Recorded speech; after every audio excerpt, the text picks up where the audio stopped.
Hi guys, it's me again, Jax. I figured I would do another one of these videos since I seem to have an abundance of time today.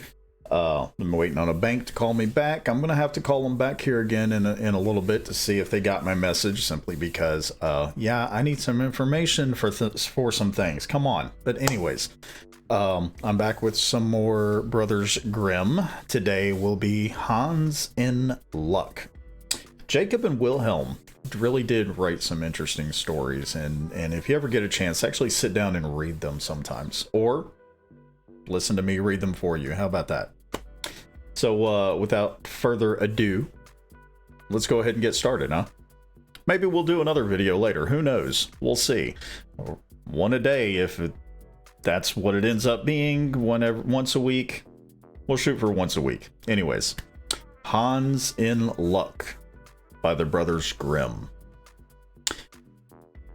Some men are born to good luck.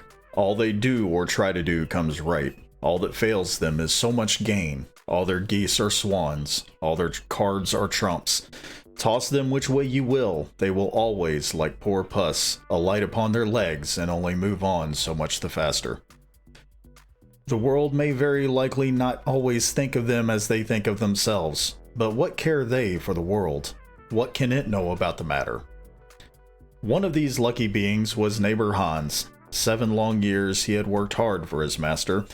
At last he said, "Master, my time is up. I must go home and see my poor mother once more. So pray, pay me my wages and let me go." And the master said, "You have been a faithful and good servant, Hans, so your pay shall be handsome." Then he gave him a lump of silver as big as his head. Hans took out his pocket handkerchief, put this piece of silver into it, and threw it over his shoulder, and jogged off on his road homewards. As he went lazily on, dragging one foot after another, a man came in sight, trotting gaily along on a capital horse. "Ah," said Hans aloud, "what a fine thing it is to ride on horseback. There he sits as easy and happy as if he was at home, in the chair by his fireside. He trips against no stone, saves shoe leather, and gets on he hardly knows how." Hans did not speak so softly, but the horseman heard it all, and said, "Well, friend, why do you go on foot then?" "Ah," said he, "I have this load to carry. To be sure, it is silver, but it is so heavy that I can't hold up my head, and you must know it hurts my shoulders sadly." "What do you say of making an exchange?" said the horseman. "I will give you my horse, and you shall give me the silver, which will save you a great deal of trouble in carrying such a heavy load about with you." "With all my heart," said Hans, "but as you are so kind to me, I must tell you one thing. You will have a weary task to draw up that silver about with you." However, the horseman got off, took the silver, helped Hans up, gave him the bridle into one hand and the whip into the other, and said, "When you want to go very, very fast, smack your lips loudly together and cry, 'Jip!'" Hans was delighted as he sat on the horse, drew himself up, squared his elbows, turned out his toes, cracked his whip, and rode merrily off, 1 minute whistling a merry tune and another singing, "No care and no sorrow, a fig for the morrow, we'll laugh and be merry, sing nay down dairy."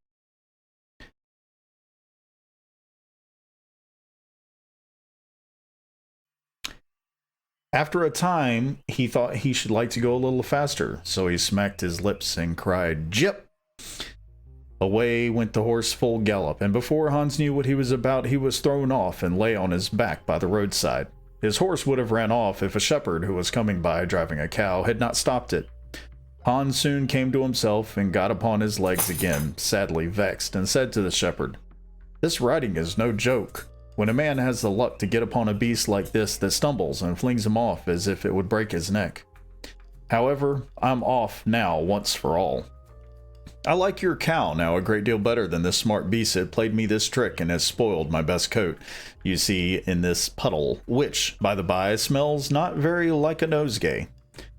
One can walk along at one's leisure behind that cow, keep good company, and have milk, butter, and cheese every day into the bargain. What would I give to have such a prize?" "Well," said the shepherd, "if you are so fond of her, I will change my cow for your horse. I like to do good to my neighbors, even though I lose by it myself." "Done!" said Hans merrily. "What a noble heart that good man has," thought he. Then the shepherd jumped upon the horse, wished Hans and the cow good morning, and away he rode. Hans brushed his coat, wiped his face and hands, rested a while, and then drove off his cow quietly and thought his bargain a very lucky one. If I only have a piece of bread, and I certainly shall always be able to get that, I can, whenever I like, eat my butter and cheese with it, and when I am thirsty, I can milk my cow and drink the milk. And what can I wish for more? When he came to an inn, he halted, ate up all his bread, and gave away his last penny for a glass of beer. When he had rested himself, he set off again, driving his cow towards his mother's village. But the heat grew greater as soon as noon came on, till at last he found himself on a wide heath that would take him more than an hour to cross. He began to be so hot and parched that his tongue clave to the roof of his mouth. I can find a cure for this, thought he. Now I will milk my cow and quench my thirst. So he tied her to the stump of a tree and held his leathern cap to milk into, but not a drop was to be had. Who would have thought that this cow, which was to bring him milk and butter and cheese, was all that time utterly dry? Hans had not thought of looking to that. While he was trying his luck in milking and managing the matter very clumsily, the uneasy beast began to think him very troublesome, and at last gave him such a kick to the head as knocked him down, and there he lay a long while senseless. Luckily, a butcher soon came by, driving a pig in a wheelbarrow. "What is the matter with you, my man?" said the butcher as he helped him up. Hans told him what had happened, how he was dry and wanted to milk his cow, but found the cow was dry too. Then the butcher gave him a flask of ale, saying, "There, drink and refresh yourself. Your cow will give you no milk. Don't you see she is an old beast, good for nothing but the slaughterhouse?" "Alas, alas," said Hans, who would have thought it. "What a shame to take my horse and give me only a dry cow. If I kill her, what will she be good for? I hate cow beef. It is not tender enough for me. If it were a pig now, like that fat gentleman you were driving along at his ease, one could do something with it. It would at any rate make sausages." "Well," said the butcher, "I don't like to say no when one is asked to do a kind, neighborly thing. To please you, I will change and give you my fine fat pig for the cow." "Heaven reward you for your kindness and self-denial," said Hans, as he gave the butcher the cow, and taking the pig off the wheelbarrow, drove it away, holding it by the string that was tied to its leg. So on he jogged, and all seemed now to go right with him. He had met some misfortunes, to be sure, but he was now well repaid for all. How could it be otherwise with such a traveling companion as he had at last got? The next man he met was a countryman carrying a fine white goose. The countryman stopped to ask what was o'clock. This led to further chat, and Hans told him all his luck, how he had had so many good bargains, and how all the world went gay and smiling with him. The countryman then began to tell his tale, and said he was going to take the goose to the christening. "Feel," said he, "how heavy it is, and yet it is only 8 weeks old. Whoever roasts and eats it will find plenty of fat upon it. It has lived so well." "You're right," said Hans, as he weighed it in his hand. "But if you talk of fat, my pig is no trifle." Meantime, the countryman began to look grave and shook his head. "Hark ye," said he, "my worthy friend, you seem a good sort of fellow, so I can't help but doing you a kind turn. Your pig may get into a scrape. In the village I just came from, the squire has had a pig stolen out of his sty. I was dreadfully afraid when I saw you that you had gotten the squire's pig. If you have, and they catch you, it will be a bad job for you. The least they will do will be to throw you into the horse pond. Can you swim?" Poor Hans was sadly frightened. "Good man," cried he, pray get me out of this scrape.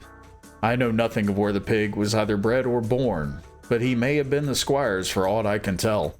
You know this country better than I do. Take my pig and give me the goose." "I ought to have something into the bargain," said the countryman. "Give a fat goose for a pig, indeed. 'Tis not everyone would do so much for you as that. However, I will not be hard upon you, as you are in trouble." Then he took the string in his hand and drove off the pig by a side path, while Hans went on the way homewards free from care. "After all," thought he, "that chap is pretty well taken in. I don't care whose pig it is, but wherever it came from, it has been a very good friend to me. I have much the best of the bargain. First there will be a capital roast, then the fat will find me in goose grease for 6 months, And then there are all the beautiful white feathers. I will put them into my pillow, and then I am sure I shall sleep soundly without rocking. How happy my mother will be. Talk of a pig indeed. Give me a fine fat goose. As he came to the next village, he saw a scissor grinder with his wheel, working and singing. O'er hill and o'er dale, so happy I roam. Work light and live well, all the world is my home. Then who so blithe, so merry as I? Hans stood looking on for a while, and at last said, You must be well off, Master Grinder. You seem so happy at your work. Yes, said the other. Mine is a golden trade. A good grinder never puts his hand into his pocket without finding money in it. But where did you get that beautiful goose? I did not buy it. I gave a pig for it. And where did you get the pig? I gave a cow for it. And the cow? I gave a horse for it. And the horse? I gave a lump of silver as big as my head for it. And the silver? Oh, I worked hard for that 7 long years. You have thriven well in the world hitherto, said the grinder. Now if you could find money in your pocket whenever you put your hand in it, your fortune would be made. Very true, but how is that to be managed? How? Why, you must turn grinder like myself, said the other. You only want a grindstone, the rest will come of itself. Here is one that is but little the worse for wear. I would not ask more than the value of your goose for it. Will you buy? How can you ask, said Hans. I should be the happiest man in the world if I could have money whenever I put my hand in my pocket. What could I want more? There's the goose. Now, said the grinder, as he gave him a common rough stone that lay by his side, this is the most capital stone. Do but work it well enough and you can make an old nail cut with it.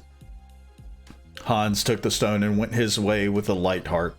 His eyes sparkled for joy, and he said to himself, Surely, I must have been born in a lucky hour. Everything I could want or wish for comes of itself. People are so kind, they seem really to think I do them a favor in letting them make me rich and giving me good bargains. Meantime, he began to be tired and hungry too, for he had given away his last penny in his joy at getting the cow.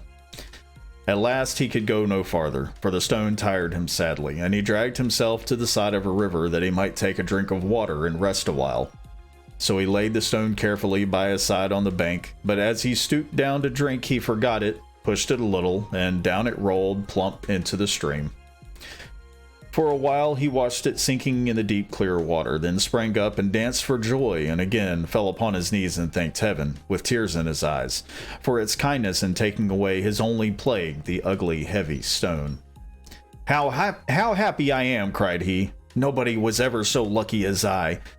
Then he got up with a light heart, free from all his troubles, and walked on till he reached his mother's house, and told her how very easy the road to good luck was. So that's an interesting tale. The guy is certainly gullible in thinking that he was getting a good deals on a lot of the things that was happening. I'm sorry, a cow for a horse, in my opinion, is not a good trade. Same thing with a pig for a cow, or a goose for a pig, or a grindstone for a goose. But I mean, and in the end, he had nothing. He started with a lump of silver the size of his head, and he ended with nothing. What's the moral of this? You know what? I couldn't tell you. I don't know.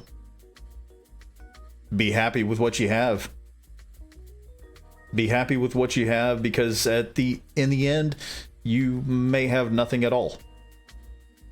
Stop trying to increase your luck. Stop trying to make things better by giving up what you have. I don't know. We could go with that. That may work. That might work. I don't know. What are your thoughts? That's a question. Anyways, that's it for now. As always, you can catch me over on Twitch at Jackson Jake. Here every now and then, my blog over on WordPress, Twitter. I'm gonna say Instagram, but I barely ever use it. If you like it, like the video, hit subscribe, you know, all that fun stuff. As you can tell, I'm not a YouTuber. I'm doing this because I have extra time on my hands. And actually, no, I actually kind of enjoy the reading part, and I hope you guys enjoy it as well. And I hope that I will also get better at reading these to, you know, make fewer mistakes. The next video will be Jorinda and Jorindel, again by the brothers Grimm. We're going to go ahead and keep working on this particular series of stories. Keeps it nice and short. Anyways, thank you guys for watching. I certainly do appreciate it. Bye.